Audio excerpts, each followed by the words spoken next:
Sanjay sir, Poonam ma'am, Partho sir, मैं आपको welcome करता हूं इस सेशन में। Good morning all of you. Good morning sir. ये आज का सेशन सर हमने रखा है स्टूडेंट्स के लिए जो उन्होंने फाइनल एग्ज़ाम अभी 10th क्लास प्री बोर्ड उन्होंने देना है सोशल साइंस के लिए, उसके लिए सेशन ऑर्गेनाइज़ किया हमने यहाँ पर। और ये अभी हमने बच्चों का प्री बोर्ड एग्ज़ाम अभी कंडक्ट किया था, आप सब ने उनकी कॉपीज़ को चेक किया है। तो मैं वहाँ से शुरू करना चाहूँगा कि उस कॉपीज़ को चेक करते समय आपको क्या लगा कि बच्चों ने किस एरियाज़ में, अगर हम ज्योग्राफी, पॉलिटिकल साइंस, इकोनॉमिक्स, किसी सब्जेक्ट की उस पार्ट की बात करें जहाँ पे उनकी मिस्टेक्स आपको ज़्यादा देखने को मिली, तो पहले आप मुझे ये करके एक एक करके बताएं कि किस जगह पे, किस एरियाज़ में, या सेक्शन वाइज पेपर में जैसे आप बोलते हो ए सेक्शन, बी सेक्शन, वो मिस्टेक्स जहाँ पर जो आपको ज़्यादा दिखी, जहाँ पे रेक्टिफिकेशन की ज़रूरत है। तो संजय सर, पहले आप इसके बारे में बताएं थोड़ा सा। सर, सोशल स्टडी में अच्छे नंबर गेन किए जा सकते हैं और बच्चे गेन भी करते हैं, लेकिन और अच्छा बच्चा कर सकते हैं अगर वो पार्ट फर्स्ट में सेक्शन ए में जो एमसीक्यू बेस या शार्ट बेस क्वेश्चन होते हैं जो 1 मार्क्स का बिलोंग करता है, अगर उसमें अच्छा करते हैं और मैथ में अच्छा करते हैं तो ये कम लिख करके भी बच्चे अच्छे नंबर इसमें गेन कर सकते हैं। यस पूनम, आप बताएं आपको क्या लगा। सर, मैं एग्री हूँ संजय सर की बात से कि सेक्शन ए, क्योंकि ये सेक्शन एक डिफिकल्टी लेवल वाला पोर्शन होता है, क्योंकि इसी में ये काफ़ी डीप स्टडी मांगता है। जैसे कि क्योंकि इसमें वो इवेंट भी पूछ सकता है, इसी में वो डेट भी पूछ सकता है, इसी में वो डेफिनेशन भी पूछ सकते हैं, इसी में ट्रू एंड फॉल्स होता है, मतलब काफ़ी तरीके के क्वेश्चंस या पिक्चर बेस्ड क्वेश्चंस वो पूछ सकते हैं। तो वहाँ पे बच्चों को थोड़ा सा इस पर डीप स्टडी की ज़रूरत पड़ती है। पारितोष, आपने क्या देखा? सर बिल्कुल सही है, एमसीक्यूज़ की तो जो डीप स्टडी की बात है वो बिल्कुल सही है, बट जो आगे के क्वेश्चंस हैं, मैं उस पर अगर बोलूँ तो सेगमेंटेशन की मैं बात करूँगा कि सब्जेक्ट वाइज उसको डिवाइड करना, क्योंकि एसएसटी में 4 पार्ट्स हैं, सिविक्स, इकोनॉमिक्स, हिस्ट्री, ज्योग्राफी सभी हैं। तो उसमें देखा कि कहीं ना कहीं जो डीप स्टडी अगर बच्चे करते हैं या एग्जामिनेशन के टाइम पे, अभी ये हाई टाइम है बिल्कुल, तो जो रिवीजन का जो पैटर्न है वो ऐसा होना चाहिए कि उसमें 5 मार्क्स, 3 मार्क्स, 2 मार्क्स इस तरह से बच्चे डिवाइड कर सकें। दूसरी चीज़ ये कि जो मैप में मार्केशन की जो बात है, वहाँ पर बच्चे लिटिल बिट कंफ्यूज होते हैं, या फिर वो उनकी वजह से टीचर कहीं कंफ्यूज हो जाता है कि उन्होंने मार्क कहाँ पे किया है। तो प्रॉपरली उसको ABCD करके लिखें और उसको जो डिस्क्रिप्टिव कॉपी है उसमें भी वो आंसर को प्रॉपरली वहाँ पे मेंशन करें कि वो उन्होंने कौन सा प्लेस और किस जगह का आंसर वहाँ पे लिखा है। तो ये चीज़ें ध्यान में रखना है बच्चों को। तो ये कुछ एरियाज़ आप लोगों ने यहाँ पर बताए बच्चों को कि जहाँ पे गलतियाँ आपको दिखाई दी हैं। अब संजय सर, ये बताइए कि जैसे हिस्ट्री की मैं बात करूँ सोशल साइंस में, तो उसके बारे में क्या फीडबैक आप देना चाहेंगे तैयारी के लिए बच्चों को? सर, हिस्ट्री में 4 चैप्टर आते हैं बोर्ड एग्जाम में, जिसमें पहला नेशनलिज्म इन यूरोप और दूसरा nationalism in India and third global world और फोर्थ प्रिंट कल्चर है। जिसमें से आपके 2 चैप्टर बहुत ज़्यादा इंपॉर्टेंट है, nationalism in Europe and nationalism in India. Marking score सबसे ज़्यादा नेशनलिज्म इन इंडिया करता है और उससे ही ज़्यादा क्वेश्चन भी आते हैं। 2 मार्क्स के क्वेश्चंस मैथ बेस्ड हमारी हिस्ट्री से भी आते हैं, जो कि टोटल नेशनलिज्म इन इंडिया से दोनों बिलोंग करते हैं। जिसमें से खासकर गांधी जी के 3 मोमेंट है, चंपारण, खेड़ा और अहमदाबाद, और कांग्रेस के सेशन। ये 2 ही क्वेश्चन बिलोंग करते हैं। इनको अच्छे से बच्चे तैयार करें तो अच्छा नंबर गेन कर सकते हैं। पूनम, ज्योग्राफी के बारे में आप बच्चों को कैसे गाइड करना चाहेंगी? आप जो समय बचा है, इस समय बचे समय में आगे जी प्लीज। ज्योग्राफी में टोटल 7 चैप्टर्स है, लेकिन जो लास्ट वाला चैप्टर है बच्चों को भी पता होगा कि जो लास्ट वाला चैप्टर है वो इसमें से सिर्फ मैप बेस्ड है। बाकी स्टार्टिंग जो 1 to 6 है उसमें उनको पढ़ने की ज़रूरत है, और खासकर डेफिनेशन से लेकर उनके 5 मार्क्स के क्वेश्चन जैसे कंजर्वेशन वगैरह है या नॉन कन्वेंशनल या कन्वेंशनल सोर्सेज ऑफ एनर्जी है, इन सब पे उनको चाहे डिफ्रेंसिएशन हो, चाहे वो क्लासिफिकेशन हो, चाहे वो क्वेश्चंस आपके डिस्क्रिप्टिव बेस्ड क्वेश्चंस आपके 5 मार्क्स 3, 2 या 1 में, इसको तो फोकस करना ही पड़ेगा। और खासकर मैप चूँकि ये 4 मार्क्स का मैप है, सबसे ज़्यादा मैप वो ज्योग्राफी में से लेकर आए हैं, तो ये थोड़ा सा अनप्रिडिक्टेबल है कि वो कौन सा उठा के दे देंगे। तो फिर भी अगर बच्चे अभी भी टाइम है, वो हर दिन 2-2 चैप्टर के भी वो मैप अगर प्रैक्टिस करें तो वो डेफिनेटली मतलब प्रैक्टिस की रिक्वायरमेंट आप कह रही हैं अभी है यहाँ पर, में है। और बच्चों को जैसे आपका एग्ज़ाम है 7th को 7 मार्च को है, तो वहाँ पे भी उसको कुछ समय मिलेगा प्रैक्टिस करने के लिए, तो वहाँ पर भी उसको मैप की प्रैक्टिस कर लेनी चाहिए उस समय में, उसको वहाँ पर भी करना चाहिए, उस समय इस्तेमाल करना चाहिए मैप की प्रैक्टिस के लिए।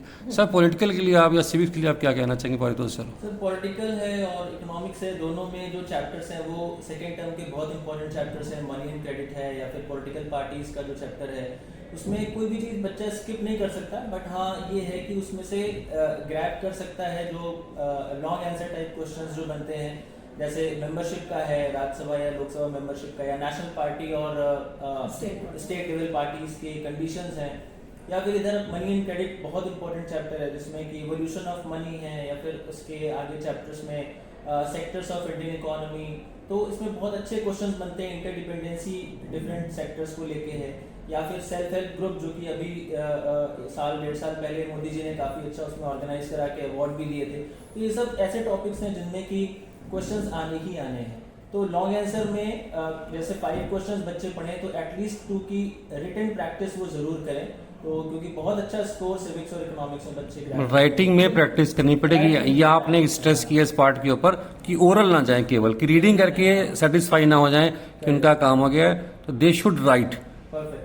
ओके। और एक जी और चीज मैं एडिशन करना चाहूंगी जी जी कि जो डिफिकल्टी हम लोगों ने देखी है वो ये कि बच्चे क्वेश्चंस को पढ़ें, बच्चे पहले क्वेश्चंस को अच्छी तरीके से पढ़ें और उसको समझ के फिर आंसर लिखें। उनके हो सकता है उनके दिमाग में एक टाइम मैनेजमेंट की प्रॉब्लम होती है, तो उस टाइम पे वो नहीं समझ पाते हैं। हाँ, तो उस assess करें। सर के उसका कहना चाह रहे हैं। सोशल स्टडी में क्या होता है कि नॉलेज के साथ साथ हमारा सेल्फ कॉन्सेप्ट भी बहुत ज़्यादा इंपॉर्टेंट रोल प्ले करता है, कि कभी कभी कुछ क्वेश्चन ऐसे होते हैं जो बच्चे के सोच पर डिपेंड करते हैं और बच्चा उसे बिना पढ़े भी काफ़ी अच्छा लिख सकता है लॉन्ग क्वेश्चन में। इस वजह से क्वेश्चन समझना मस्ट नेसेसरी होता है। जी ये जी चीज़ें ज़्यादातर हमें देखने को मिलती हैं, कंफ्यूजन वाली जो पार्ट आप कहिए, या फिर ज़्यादा फोकस करने की असर्शन रीजन के जैसे क्वेश्चन है, तो उसमें मल्टीपल ऑप्शंस कभी कभी करेक्ट लगते हैं, तो उसमें उसके जो सेंटेंस है, जो असर्शन है, उसके परफेक्ट मीनिंग को समझना, उसके मोटिव को समझना बहुत इंपॉर्टेंट है, दोनों सेंटेंस के रीजन और असर्शन दोनों, तभी वो करेक्ट टिक कर पाएगा।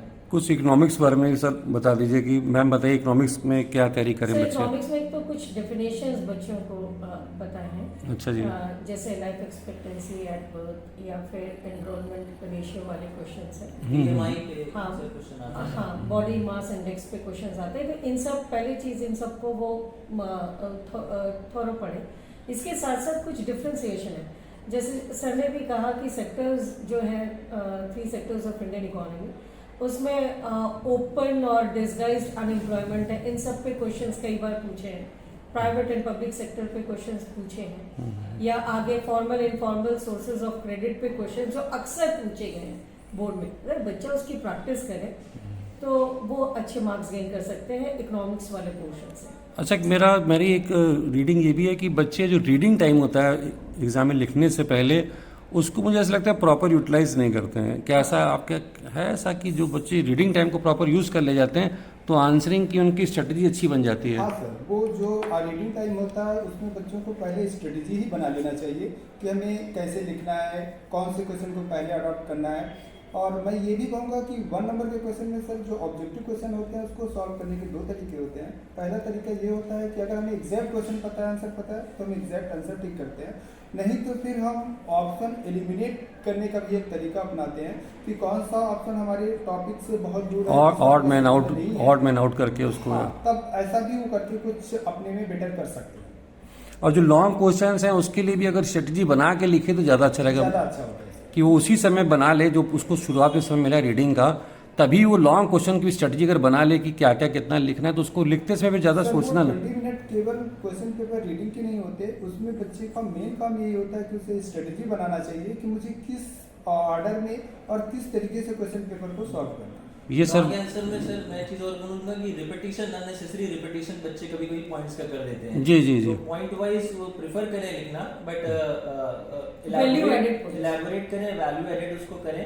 और अननेसेसरी का रिपीटिशन ना करें। और ठीक है, अगर किसी आंसर में उनको कुछ कंफ्यूजन लग रहा है या वो उसको एक्सटेंड नहीं कर पा रहे हैं तो कुछ किसी टर्म को लेकर वो एक्सप्लेन करके अपना जो वर्ड है उसको, नंबर ऑफ वर्ड्स को इंक्रीज कर सकते हैं। मैडम कुछ बच्चे ऐसे हैं जो आपने कॉपी चेक करी होंगी कि वो 75 76 तक उन्होंने सिक्योर कर ली 80s में, तो 3-4 मार्क्स कहाँ उनके रह जाते हैं? आपको क्या लग रहा है कहाँ रह जाते हैं? एमसीक्यू जहाँ पे मैंने देखा है वो एमसीक्यू और लास्ट मैथ, ये दो ऐसे पोर्शंस हैं अच्छा, वहाँ जहाँ पर जो स्कोरर है, हाईएस्ट स्कोरर बच्चे हैं, वो गेनर्स जो हैं, वो वहाँ पे मार्क खा जाते हैं, वहाँ पे उनसे। क्योंकि हमारी जो बेस्ट विशेष हैं सभी स्टूडेंट्स को हैं जो अच्छा कर रहे हैं और अच्छा करें, जिनकी तैयारी में भी कोई कमी है तो उसको इम्प्रूव करके और आगे लेके जाएं। अगर वो 60s में है तो 80s के लिए तैयारी करें, 80% 90%, और जो 90% पे हैं वो दे प्लान फॉर द 100%। तो ये सारी की सारी हमारी डिस्कशन उसी चीज़ों के लिए चल रही है। तो अपने इस समय को बहुत अच्छे से इस्तेमाल करें बच्चे को, जो भी उनके पास अभी बाकी के 15 दिन बचे हैं, 12 दिन बचे हैं, और गैप का भी अच्छा इस्तेमाल करें। तो फाइनली कुछ और कोई लास्ट कंक्लूडिंग स्टेटमेंट या एडवाइस संजय सर एक लाइन बोली, एक लाइन में। सर मैं गैप जो सब्जेक्ट गैप है पेपर का, सोशल स्टडी में 5 या 6 दिन का जो गैप मिल रहा है, मैं उसमें सजेशन दूंगा कि बच्चे अपने टाइम पे क्वेश्चन पेपर को सॉल्व करने की प्रैक्टिस जरूर करें। ड्यूरेशन अगर 3 आवर्स का पेपर है, टाइम पे मतलब अगर उन्हें 3 आवर्स का है तो 2 आवर्स 45 मिनट में वो क्वेश्चन को कभी कभी कहते हैं कि हम पेपर नहीं कर पाते, छूट जाता है जैसे टाइप। जरूर करें, उसकी प्रैक्टिस 2-4 पेपर सॉल्व करके जरूर करें। जी मैम आप बताएं कुछ मैं एक भी लाइन। टाइम मैनेजमेंट पे फोकस करूँगी। अननेसेसरी जो 2 मार्क्स के जैसे क्वेश्चन है उस पर ज़्यादा एलैबोरेशन की ज़रूरत नहीं है। और 3-5 हाँ, केस स्टडी ज़रूर अटेम्प्ट करें, केस स्टडी को बिल्कुल ना छोड़ें, क्योंकि सबसे ज़्यादा स्कोरर केस स्टडी हो सकता है। और केस स्टडी को आराम से अटेम्प्ट करें, और खासकर क्वेश्चंस को पढ़ते हुए वो अपने आंसर्स को लिखें। सर आप एक लाइन में बताइए क्या करें? आंसर करते समय अननेसेसरी बच्चे पेन चेंज करते हैं, ब्लैक ब्लू, Okay. और फिर हर एक आंसर के बाद वो लाइन ड्रॉ करते हैं, तो उसमें टाइम किल होता है। तो हर एक आंसर कंप्लीट होने के बाद 1 लाइन का गैप कर दें और प्रॉपर्ली उनकी कॉपी मैनेज्ड दिखे। और कोई ज़रूरी नहीं है कि पहले एमसीक्यूज करें या पहले 2 मार्क्स वाले या 3 मार्क्स वाले, जिसमें उनको 100% कॉन्फिडेंस है उन क्वेश्चंस को पहले अटेम्प्ट करें और प्रॉपर्ली फिर आगे बढ़ें। और आंसर नंबर को अपनी आंसर शीट में बहुत अच्छे से मेंशन करें। कभी कभी उनके आंसर समझ ही नहीं आता है कि वो किस सेक्शंस क्या कर रहे हैं, वो कभी कभी लिखना ही भूल जाते हैं। अगर और पार्ट सर करना है तो मैथ में और केवल ABCD छोड़ लिख के मत छोड़े, वो उस पर्टिकुलर जगह का नाम भी लिखें। इवन एमसीक्यू करते समय भी अगर आप किसी क्वेश्चन का आंसर सेक्शन अपने ऑप्शन सी उसमें सेलेक्ट कर रहे हैं और सी में अगर कोई सिटी का नाम है वर्ड में, तो they should write that word also in the answer sheet. तो ये कुछ चीज़ें हैं जहाँ पे बच्चों की गलतियाँ मैंने भी सर, देखी और हैं। सबसे बड़ी बात है सीक्वेंस प्रॉपर लिखें। जैसे कई कुछ जो मैंने कॉपीज चेक की उसमें मैंने ये चीज़ फाइंड आउट किया कि सेक्शन ए है वो 1 to 20 कैरी करता है, सेक्शन बी 21 से शुरू करता है। तो बच्चे क्या करते हैं, वो सेक्शन बी करके वो 1 to answer number 1 answer number 2 करते हैं। तो यहाँ पे सीक्वेंस ना गड़बड़, ज़्यादा नंबर को ही प्रॉपर्ली फॉलो जिग जैग ज़्यादा ना करें वो। जो क्वेश्चन नंबर क्वेश्चन पेपर में है वही क्वेश्चन नंबर पे ही फॉलो करें। और जी। उन क्वेश्चंस को पहले अटेम्प्ट करें जिसमें उनको 100% कॉन्फिडेंस है। अब कुछ बच्चे मैडम रोमन नंबर में आंसर लिखना शुरू कर देते हैं, ऐसे भी हैं जो आपके 1 2 लिखने के बजाय वो रोमन नंबर में उसमें बीच बीच में चले जाते हैं, अपने मन से बहुत कुछ ऐसा शुरू कर लेते हैं। सर, इसीलिए रोमन नंबर सब पार्ट को जैसे शो करने लगता है, इस वजह से एग्जामिनर को थोड़ा डिफिकल्टीज आती है, कुछ क्वेश्चन अनचेक रह जाते हैं। इस वजह से मस्ट नेसेसरी है कि हमें नंबर वाइज ही लिखना चाहिए। ओके, अब यहाँ पे मैं इसको क्लोज करता हूँ। आप लोगों ने बहुत वैल्यूएबल सजेशंस दिए अपने स्टूडेंट्स को। Thank you Sanjay sir, thank you Poonam, thank you Paritosh sir. Best of luck. Okay sir, okay.